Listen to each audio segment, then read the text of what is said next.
Is Formula One racing dead? The new F1 rule changes were under heavy scrutiny before the season even started. The complications and skepticism about its purity, including from myself. But after the opening 2 rounds of the season, fans have been given a bit of a taste of the new type of racing in F1, where F1 is more like a Formula E style of racing. The pessimism was high before the season started, as this level of battery management and energy management seemed very much to go against the grains of what Formula One should be all about. Ultimately, this is not Formula E. It is not Le Mans. It is not endurance or managing racing. It is the pinnacle of motorsport. People don't expect the pinnacle of motorsport for drivers to be dropping 40 kilometers plus down a straight while being flat out.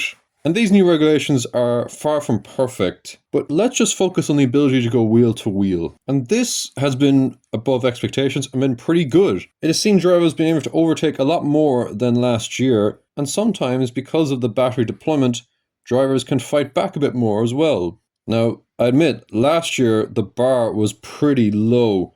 I mean, the dirty air had become a complete deterrent on racing and overheated tires constantly. These new regulations have been way better in that aspect because they allow for something. Flexibility. Instead of being constrained by the DRS, drivers can now use their extra battery power and overtake mode whenever they like.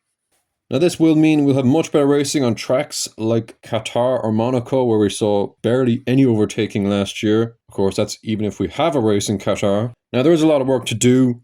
These battery rules were more flexible though and can be changed as the season goes along, and that gives us further optimism. The field spread isn't that big, given that this is the biggest set of regulation changes seen in Formula 1. I know there's 2 or 3 teams that are way off, but compared to the competitiveness of the last rule change in 2014 when Mercedes seemed on a mission to totally ruin the sport, it seems a lot better, although they seem to be back on the mission again. So, to conclude, not perfect, but a hell of a lot better than what was coming last year. Now, the ideal way F1 should hopefully do racing, like we saw in the IndyCar Texas race, is it should be proper racing. Drivers being forced to dive bomb to get moves done.